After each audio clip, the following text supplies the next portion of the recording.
Magkaigsunan, matag karunugon niya, makadawat kami o inyong mga pangutana. Happy Whispers meeting Tibok na kalibot. Atong tulmanon oras sa atong Padaran ko silang issue na walay kalabutan sa krus. Magdesidir na ganita nga mo serbisyo sa atong Ginoo.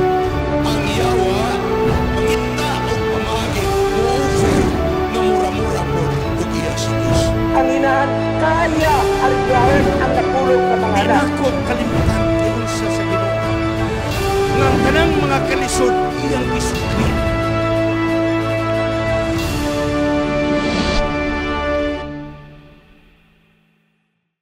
Happy Sabbath sa Tibok Kalibutan. Ang atong S&S Media Ministry, Cagayan City, magkikaubang kaninyo ng atong divine service. Sa pagsugod, mag-ambog kita. Gamahanan nga Diyos, salamat kang Ginoos nga dito sa Kalbaryo sa Cross, iyang gibayaran ang among mga sala. Hinungdan nga kami, nahugasan ang among mga sala, pinaagi siyang dugo.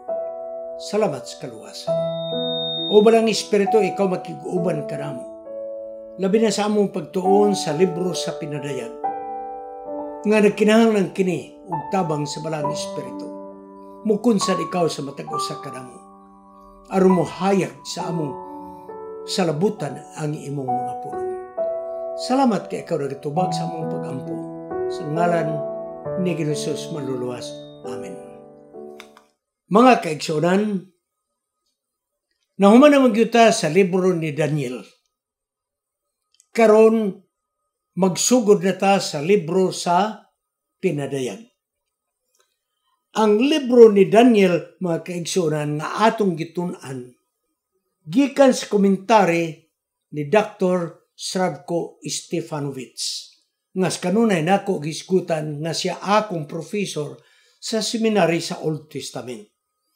Karon kining libro nga Revelation of Jesus Christ gisulat ni Rinko Stefanovich. Igsoon kini ni Dr. Savro Stefanovich. Si Dr. Savro Stefanovich iyang gimajor ang Old Testament, Hebrew ug ubang languages. Apan si Dr. Rinko Stefanovich New Testament. So Greek ang iyang gimaster.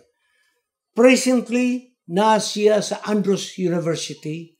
Siyang professor ug head sa New Testament Department. Sa dili pa ko moadto mga kaigsunan, doon ako'y ipakita kaninyo akong suod nga higala nga tigsubaybay usab. Atong paduulon ang atong kanhing Chief of Police sa Osami City, si Colonel Jovi Espinido. Joe? Happy Sabbath. May salute to our God and to you, brethren. Salamat, Pastor, sa panahon naka-witness ko karon. Actual gyud presently sa gihimo ni Pastor about sa revelation ang iyang topic. Mga kaigsuonan, this is the time ang atong suporta gikinahanglan. While we are sitting there, naglingkod ta, si Pastor nagasulti, nagahanay, pinasikad sa Biblia. Wala nato lang himuon ang pagampo diha sa atong paglingkod nga magpadayon nga maing lawas si Pastor para makahatag pa sigdugang pagpasabot kanatong tanan, labi na ang financial gyud nga atong himuon para mahimo niya tanan ang pagpadagan sa iyang himo, pinasikad sa atong suporta kay dili makadagan ang sakyanan kung way gasolina. Atong hinumduman na sugikinahanglan ang duha magpartner. So again, may salute ang suporta gikinahanglan. Happy Sabbath sa matag usa. Thank you, Brother Jovi. Karon mga kaigsunan, unang topic. Ayaw gidin yung sipyata ni. Nahuman naman ta sa libro sa Daniel, karunian na po ta sa libro sa pinadayag. Book of Revelation. Ang una natong topic mo, introduction. Dili tabodritso dayon, introduction. So, sa may sulod sa atong topic sa introduction, kinsa may nagsulat sa libro sa pinadayag? Ngano nga gisulat man? Unsa man ang mga problema nga giautubang sa mga Kristiyanon sa nga gisulat ang libro sa pinadayag? Hinahinayon na ato ni og hisgot kay kini introduction pa man. Sa sunod, ato ning hinay-hinayan. Dili ta magdali mga kaigsuonan. Sama sa atong gihimo sa libro ni Daniel. Sa akong gingon, katong Book of Daniel, dili to akong personal nga kaalam. Gikan kato sa Dios nga kaalam, nga gikuhan ako sa libro nga gisulat sa author ni Dr. Sarbor Stefanovic. Karon moadto na po ta siyang igsoon, si Dr. Renko Stefanovic, professor sa New Testament. Nagpasabot igsoon ang Greek mo'y iyang master yun. Sugsoon, subaybay kamo sa Revelation.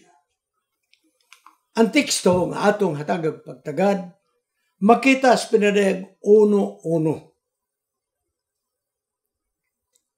Ang pinadayag ni Jesucristo nga diin ang Dios naghatag kaniya nga ipakita ngadto sa iyang mga sulugoon ang mga butang nga sa dili madugay mahitabo. O giya kining gipadayag pinaagis pagpadala sa iyang manulunda ngadto sa iyang alagad nga si John. Okay? Kinsa di ay ni nga revelation? Dili niya ni John. Si Jesus mo'y nagpadayag ngadto ni John. So, strictly speaking, si John dili revelator. Si John nagdawat sa revelation ni Jesus. Ang libro sa pinadayag, more na bugto nga klase sa libro sa Biblia sa New Testament. Lahi ang iyang estilo. Kay kining iyang estilo, dunay mga simbolo nga dili madali masabtan. O kini nga simbolo, nagahatod ngadto sa panghitabo sa katapusan nga kapanahunan. So, gitawag kinig apocalyptic writings.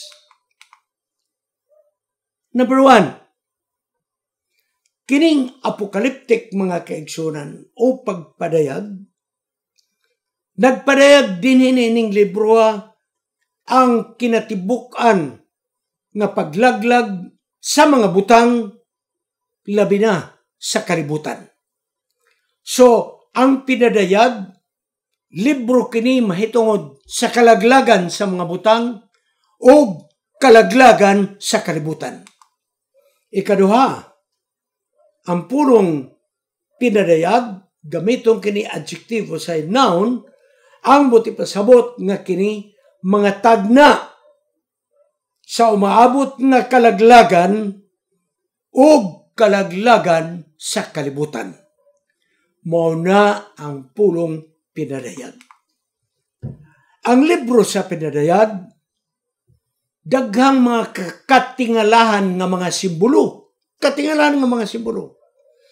Ngang talanawon sa mga nagbasa karon, maglisod og sabot. Maglisod. Ato nang dawaton, mga kaigsunan. Ang mga simbolo, kung imo nang disog basa, maglibog ka. O sa may buti pasabot aning mga mananapa, mga sungay, mga ikog, mga kuko, uguban pa. Gani may usa ka nagtuon nining pinadayag. Usa ka scholar og nagingon sa iyang frustration, pagkabalo. Nga gusto na tugkaron apan din niya matugkad. Matud pa niya ang pagtuon sa pinadayag, duhara imong padulngan. It's either imong madiskubrihan or it's either na ikaw magpabilin nga maglagot ka sa kasuko nganong di mo masabtan. Sa pikas nga bahin, taliwala sa mga negatibo nga pangunawna nga dili masabtan ang pinadayag, panigsoon tungod sa iyang lahi nga estilo. Siyang sinultihan. Siya mga estilo sa mga pulong, mga simbolo. Dili siya madali-dali dayon natog sabot. Paningson, kung atong matapos kini pagtuon ang pinadayag, imong madiskubrihan ang libros pinadayag, tinubdan sa kalipay, sa kaisog kadasig, paglaom sa kaliwatan nga mga Kristohanon, nga taliwala sa ilang mga kasakit ug kalisod, ug unya sa ilang pangutana kung ang Dios mao maghapon ang nagbuot niini nga mga kalisdanan, tubagon ka na sa libro sa pinadayag. So, subaybay gyud mo kauban kanako sa libro sa pinadayag. Kini nga libro gihatag igsoon. Sa pagpanlantaw nato, unsa nahitabo didto sa langit, unsa man didto ang gubat nga nahitabo. Ngano man nga niabot man dinhi ang problema. So ang libro sa pinadayag magahisgot sa kasamok didto sa langit. Ug kita nga nagbasa atong masabtan, kung ato nang matapos pagtuon, nga di ay ang sentro sa mensahe sa pinadayag, kinikson, makahatag ka na to og mga maayong taras sa atong pagka-Kristohanon. So padayon kita to sa pinadayag. Ug unya imong makaplagan, ngawong mo subaybay ka kauban kanako. Kay very scholarly man kini nga akong isimplify mga kaigsunan. Imong marealisar nga ang malisod nga mga sinulat sa pinadayag, di ay kung ato masabtan, mayong balita ang sulod ini. Ug angay gyud ay siya. Takos gyud ay nga siya atong pagatunan. So magtuon gyud ang tanan. Nining nagsunod-sunod nga mga topiko sa atong presentasyon, pinagi sa mainiton nga pagampo, ngaunta ang mga mensahe pinadayag atong makinabuhian. Kinsa man ang nagsulat sa pinadayag. Atong makita pinadayag versikulo 1, kapitulo 1, versikulo 1, 4, kapitulo 9, versikulo 9, dayon kapitulo 22, versikulo 8, ug ato ning nasabtan nga si Juan mao ang nagsulat niini. Juan nga apostol ni Jesus. O gisulat kini ngadto sa mga Kristohanon nga naa sa Asia nga ang nagdumala mong Roman government. Revelation chapter 1 verse 4 and verse 11. Si John mga kaigsunan, naghahatag ka na itong mga praktikal nga talambagan ni adtong nga mga iglesia nga nagatubang sa mga problema. So kining sinulat ni John mga kaigsunan, gi-address kini sa mga Kristohanon nga mga membro sa iglesia nga nagatubang og mga problema. Busa, ang mga magsulat sa sayong katuigan sa Kristyanismo, sama nga ni Justin Martyr, Irenaeus, o sinulat nga gitawag Moratoria Canon, o sinulat ni Tertullian o ni Clement Alexandria, kining karaan nga magsusulat sa sayong nga kapanahonan sa Kristohanon nga kapanahonan, nag-ingon nga si John nga anak ni Zebedee nga apostol ni Ginoong Hesus mo'y nagsulat ni ining ikaapat nga gospel, Matthew, Mark, Luke, John. Karang ikaapat si John the apostol na. Og ang tulo ka mga epistles, 1 John, 2 John, 3 John, siya mo'y nagsulat nini. Kauban sa pinadayag. Daghang mga scholars nga nag-question. Nga dili si John mo'y nagsulat sa Revelation. Tungod manggod kay matud pa nila. Lahi man ang style. Pagkasulat sa Gospel of John o Epistles of John 1-3, lahi man ang style.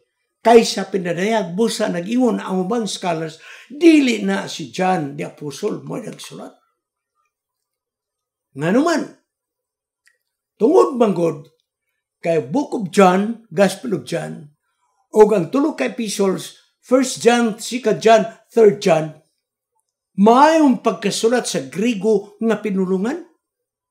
Whereas, ang sinulat sa pinadayag, daghang grammatical nga problem.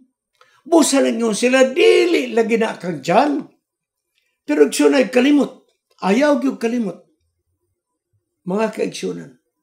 Nga si John o sa ka-Palestinian Jew, dili Greek ang iyang original nga sinultian. Dili.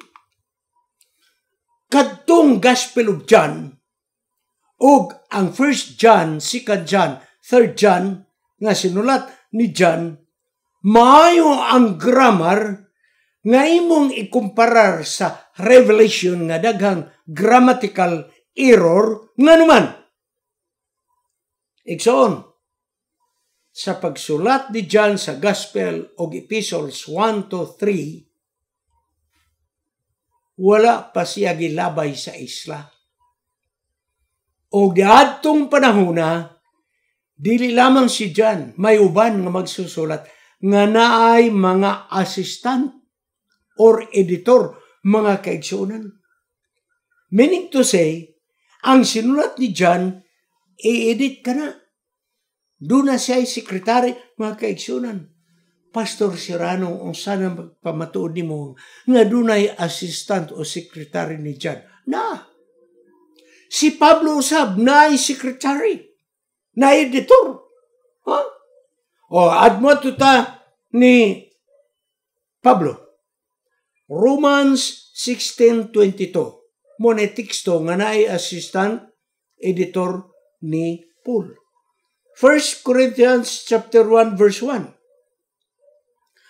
1 Corinthians 16:21. Colossians 4:18. Nagpamatuod na nga dunay secretary. Og si Peter, mga kaigsunan, may secretary usab, sumala sa 1 Peter chapter 5 verse 12.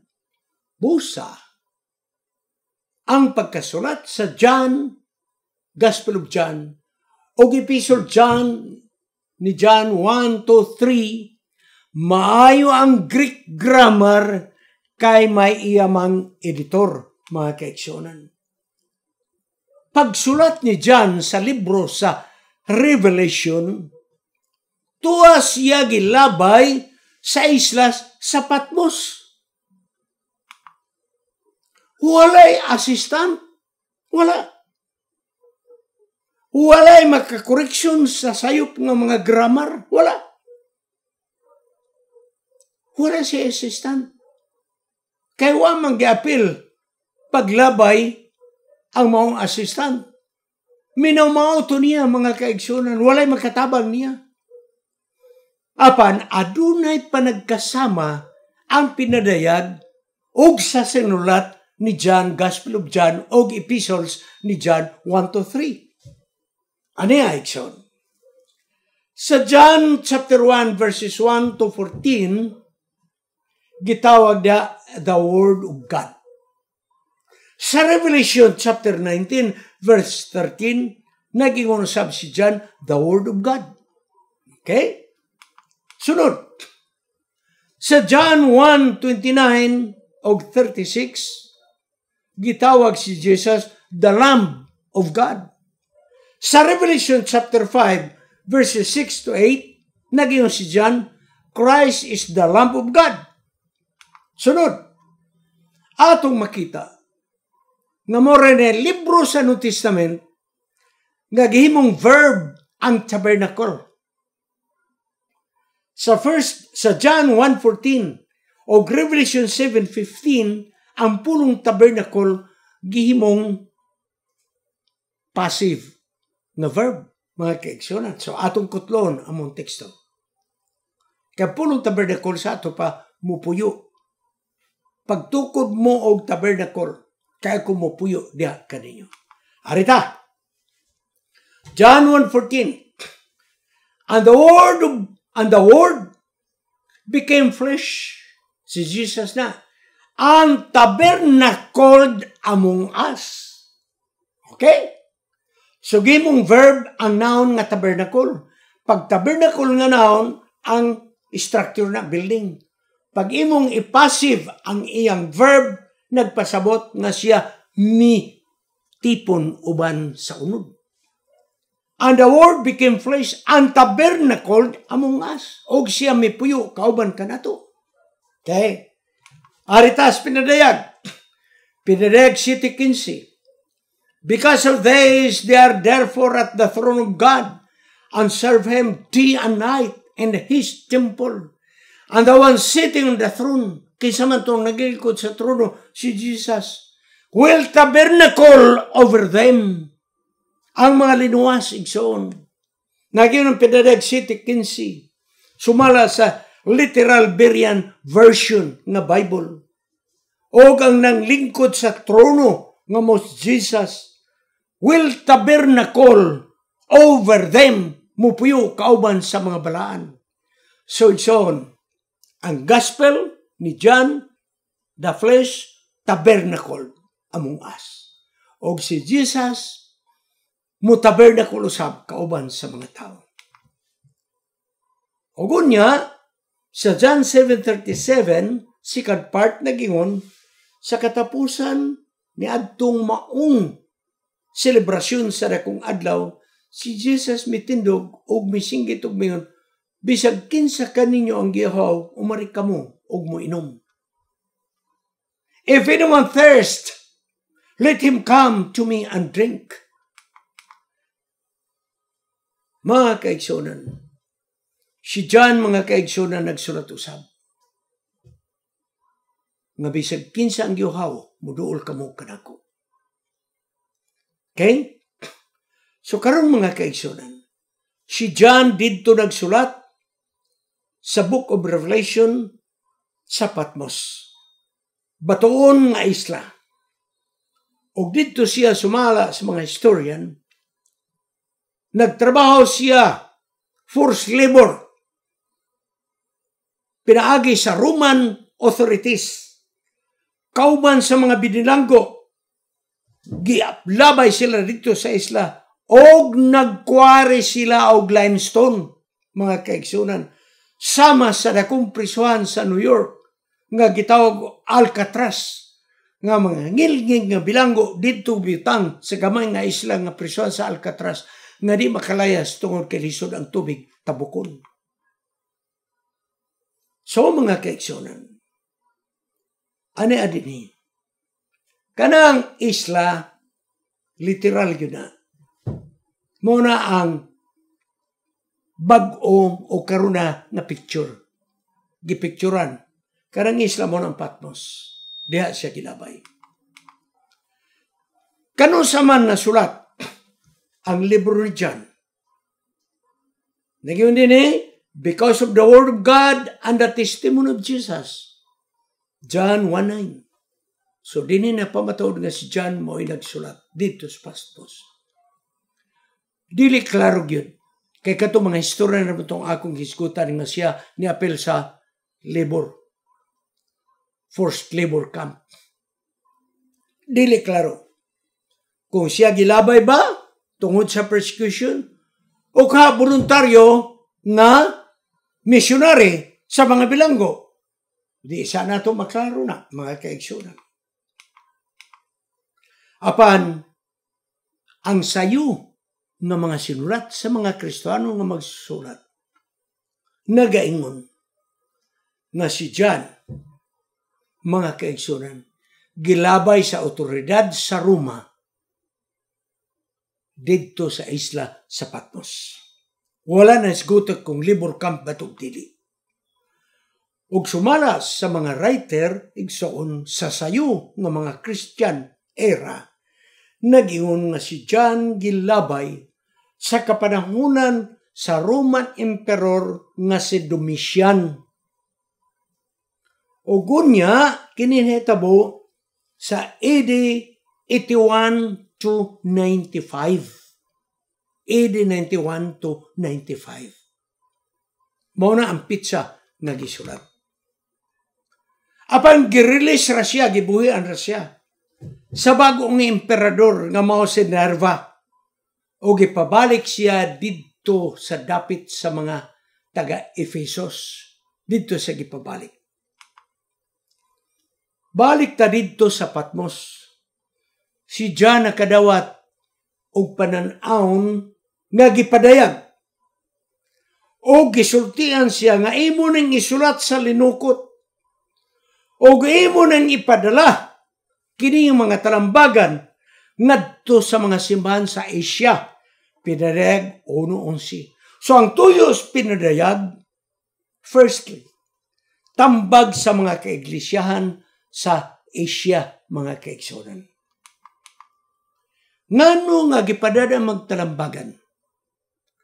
Ngano nga gipakitaan mas yung pananawang gipadada ang talambagan ngadto sa Efesos o ngadto sa Asia Minor, mga kaigsunan? Ngano?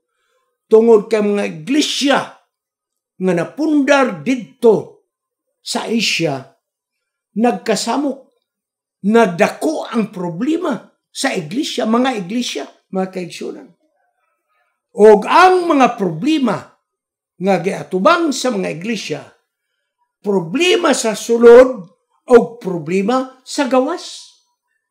Sunay problema nga taga-gawas o may problema nga taga-sulod. Mao na nga Diyos nagpadala og pananaon nga ni John aron matambagan kining mga iglesia sa Asia Minor. Ang libros pinadayag gisulat kini panahon sa kabangis sa persecution sa Roman government nga gilutos ang mga Kristiyanon. Mohinungdan nga kini igsoon bunga sa pag-persecute gilabay si John dito sa isla sa Patmos. Kadaghanan mga kaigsunan sa mga scholar nagkauyon yun. Ang Book of Revelation gisulat sa year 81 paingon sa year 86. Between 81 ug 96. Nara diha. Wala gyud definite nga year. It's between 81 to 96 AD. Ugon niya mga kaigsunan. Sa diha nga gibuhian siya ni Nerva nga mao ang emperor. Miadto siya balik sa Ephesus nga sakop sa Asia Minor. Kay didto gidala ang mga libro mga kaigsunan. Kay kini nga dapit sa miagi nga mga katuigan ndiha si John ni ana nga dapit. Busa mga kaigsunan, napsulat ang Revelation padala sa mga iglesiyahan sa Asia Minor tungod kay nikunhod ang espirituhanon nga kinabuhi sa mga kaiglesiyahan tungod sa apostasiya. Kastilan kining apostasiya dugay na gyud ni. Hangtod karon buhi pag yun ang apostasiya. Buhi pa. Paminaw ka mo. Ang pinadayag gipadala ngadto sa apostasiya nga iglesia nga nagkagubot mga kaigsunan. Kung imo pang ipasayo aside from 96, aside from year mga kaigsunan, nan di na siya mohaom nga naman tungod manggod mga kaigsunan. Kay kung imo pang ipaatras pag yun, ang year 81, between 81 ug 96, imo pag ipaatras pag sayo, di na siya mohaom mga kaigsunan. Dili na. Tungod kay ang sitwasyon sa panghitabo sa apostasiya sa Asia Minor, wa man hitabo paatras sa 96 mga kaigsunan. Wala. Busa mga kaigsunan, ayaw mong kalimot. Ang pinadayag, padala sa kaiglesiyahan nga gisamok sa apostasiya. Ang mga sayo nga magsusulat, sama ni Irenaeus or Irenaeus, disciple ni Polycarp. Si Polycarp, disciple ni John. Sa ato pa, presko pa yun. Si John may disciple nga si Polycarp, 60 to 150. Og si Irenaeus, mga kaigsunan, disciple ni Polycarp. Busa kining pinadayag na libro nag-ingon si Irenaeus nga gisulat sa panahon ni Emperador Domitian. Ikatulo, ang pinadayag gisulat sa panahon sa mga Kristohanon nga nag-agis kalisod tungod kay gipressure ang mga Kristohanon itong panahon nga kinahanglan sila musimba sa emperador. Abi ninyo, ang Roma nagsugod nga ang ipasimba nga emperador kato nga matay nga emperador. Pero igso nagsugod kini kang Domitian nga ang buhi nga emperador simbahon usab. Kaniadto nagsugod nga simbahon ang emperador sa Roma panahon ni Emperador Caligula. Ang simbahon katong patay na nga emperador. Karon igsoon panahon ni Domitian, ingon siya, dili, ako nga buhi nga emperador, kinalang simbahon. Kini igsoon pressure sa mga Kristohanon, kay pasimbahon sila. Bisan pa man ikailap na sa ginharian sa Roma ang pagsimba, mga kaigsunan, sa emperador nga buhi. Apan ang mga Kristohanon, dili ang tanan, miyukbo sa emperador. May pipila nga misupak, mga kaigsunan, hinungdan nga gilutos ang iglesia sa Asia Minor. Busa igsoon kining libro sa pinadayag, paghatag og pahumpay, comfort sa mga gipanglutos, sa mga gipangdaog-daog. Ang pinadayag, comfort sa mga gidaog-daog, comfort sa mga gipersecute. Og niining tanan nga akong gipakita kaninyo sa introduction, kining tanan nga historical nga pagpamatod nga si John Moy nagsulat, o kining tanan nga atong nisgutan sumala sa mga teksto, nagahatod ka nato nga dayang libros pinadayag, sulat kini kay gipatabagan ang mga kaiglesiyan sa Asia Minor nga gisamok sa mga apostasya. Internal problem. O ang external problem, gipersecute sila sa emperador sa Roma kay dili sila mosimba sa buhi nga emperador. So, two reasons, mga kaigson. Apan, dili lang diha kutob. Kay diay, katong mga sitwasyon sa Asia Minor, gisulat sa pinadayag sa bagpadayon kita nga pagtuon. Katong panghitabo sa Asia Minor, mahitabo kini sa katapusan nga kapanahunan. Busa, ang application sa libros pinadayag dili lamang limitado sa Asia Minor. Internal problem, apostasy. External problem, persecution. Apan subaybay kamo ba nako kay atong isgutan nga dihang libros pinadayag wala mohunong diha sa Asia Minor nga mga kaiglesiyan. Diay ang apostasya o persecution kini gipaabot sa mga tawo sa Dios sa bag-o nga kapanahonan. Busa ang pinadayag wala kini matapos didto sa mga kaiglesiyahan sa Asia Minor. Apan ang paghitabo igsoon magapadayon kini nga kini hangtod sa katapusan sa kasaysayan sa kalibutan. Ayaw mugbiya sa atong pagtuon. Kay mo na atong tunan unsa ang paghitabo nga magatod kanato ngadto sa katapusan nga kapanahonan sumala sa libro sa pinadayag. Magampo kita alas pagtapos. O Diyos, salamat na imo kaming gipaandam pinaagi sa libro sa pinadayag. Tudloy kami sa pagigugmas pagtuon sa imong mga pulong. Labi na sa libro sa pinadayag. Kay dili kini masayo na mo sabton sa yano nga mga pamaagi. apan pinaagi sa balang espiritu o pinaagi sa mga Bible scholars nga mo'y among ginatunan, amo ni masabtan sayano kayo. Himuuna mo nga sinsilyo ang presentation, aron masabtan sa tanan. Nga dayang libros pinadayag, ang mensahe wala kini matapos sa kasaysayan sa mga iglesia sa Asia Minor. Apaday kini maghatod, hantod sa katapusan sa kapangunan sa kalibutan. Kining tanan among pagadawaton sa ngalan ni Hesus Manluluwas. Amen.